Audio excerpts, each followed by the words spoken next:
When most people think about cybersecurity, they focus on prevention. But what happens if your business experiences a cyber breach despite your best efforts? I'm Ross here with Northern Technology Services, and let's talk about that here today. So first off, I want to preface this with any provider out there that tells you they're going to 100% keep your business safe and secure and you will never be breached is probably lying to you. Unfortunately, there is no 100% guarantee. Breaches still happen. But by implementing the right policies and procedures, yes, a lot of them, the majority of them, are preventable. But let's have that conversation. What happens if you walked in and your business is breached? So first off, as we go down this little journey here, the number one thing is you want to disconnect, but you don't want to shut things down. In case of a breach, the best solution is go grab every Ethernet cable out of every machine you have, or go to the source, go grab your modem or your firewall or whatever it may be, and get those cords out of there, get those guys unplugged. This way, we're no longer talking back, we're no longer connected to the internet.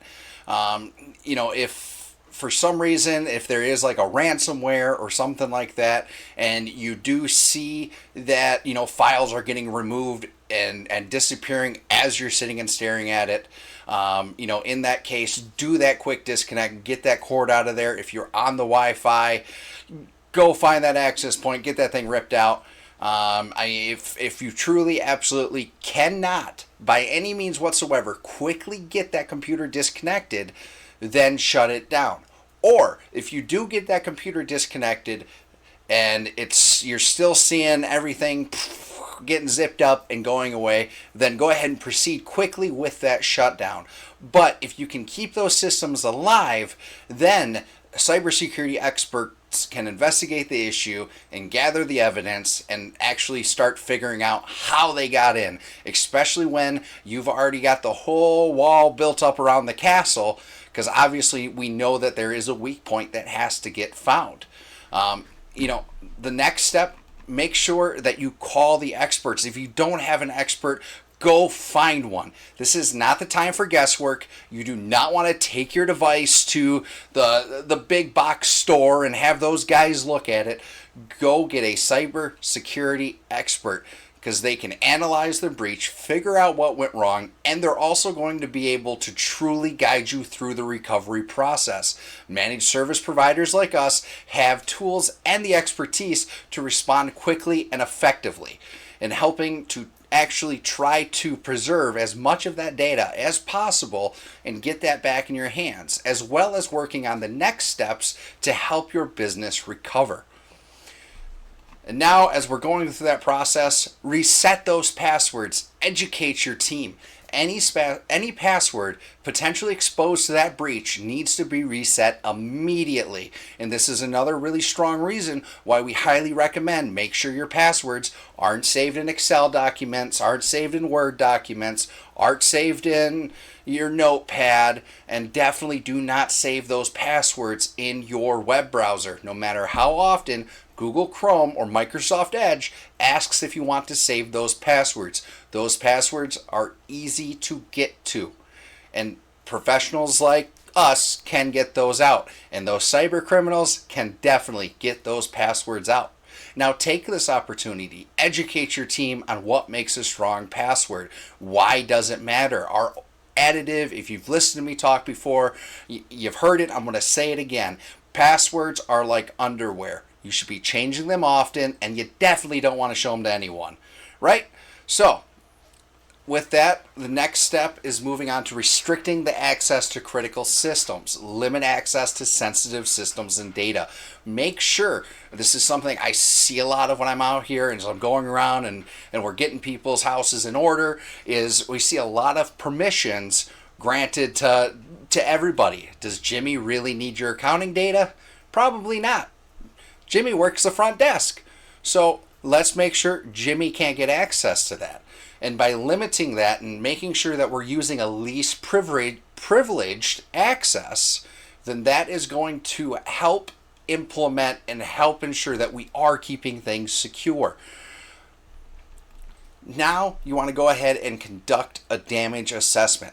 Understanding the extent of the breach is essential. You need to work with your IT team, work with your managed services provider, and determine what was compromised, what was effective, and what does that impact look like. Do you have credit card data saved someplace that they may have gotten?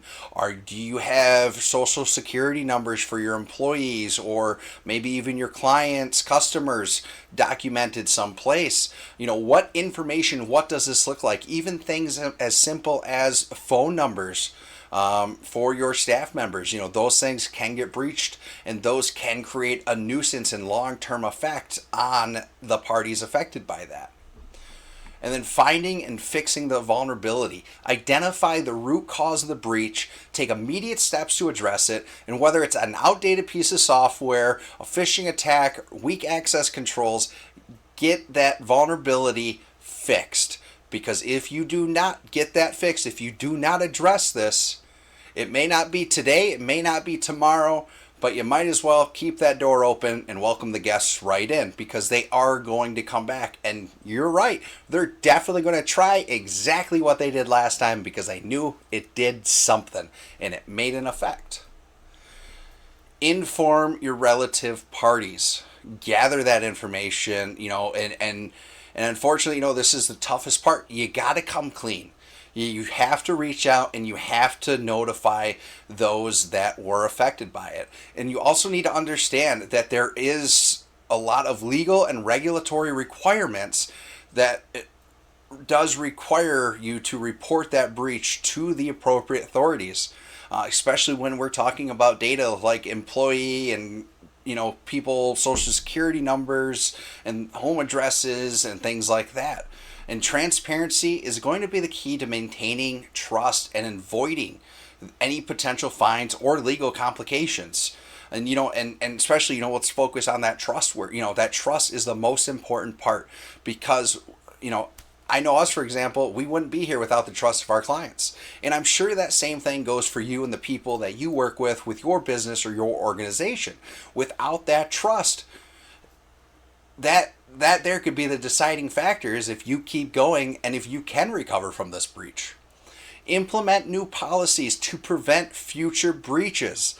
There's an additive, I can't think of it right now, but essentially, if there we go, definition of insanity. Keep doing the same thing over and over again, expecting a different result. So, if we don't find new policies, if we don't implement those new procedures in order to help prevent this, then you might as well just be insane. And again, as we go back to my previous statement, hold the door open and allow them back in. This means change has to occur. And if we're not making changes, then we're leaving ourselves open. So with this, you have options. There is a way. Now, this doesn't mean, if a breach happens, it's the end. It's the end of everything. There is recovery from this. And that recovery can be scary. Now, if you find yourself in one of these situations, please reach out to us. If you don't reach out to us, find a managed services provider or a cybersecurity expert, and make sure that you have a professional reviewing your systems. That is the most important piece. Just slapping an antivirus sticker on it and putting it in a new hard drive isn't going to solve the root of the problem. Get the training in place, get the procedures in place, find the hole, plug it. And by doing those things, now you're going to be able to set yourself up for future success, and be able to kind of keep things going. And as always, obviously, being proactive and trying to get ahead of these things by digging deep, looking for where these holes might be with like penetration testing or consistent scanning and things like that. There's a lot of options out there. One of the cool things we utilize is we have a active threat hunting that we do with through our tools with a full analyst team and security operations center behind it, and they're actively looking in real time to try to see if there's any potential threats or little holes and things like that could be lurking out there to get you. Again, it's not a 100% guarantee. But I'll be damned if we can't hit over the 90 percentile. And by working with a good MSP and cybersecurity specialist, you're going to be in that percentile, and you're going to be able to sleep a lot easier at night because you don't want to be going through these steps. But by following these steps, in the case of a breach, you will be set up for success to help work your way through it and start the recovery process. So with that, I hope there's some information in here that will help you out and take to heart. And as always, thanks for watching, thanks for hanging out, and you have a great rest of your day. Bye now.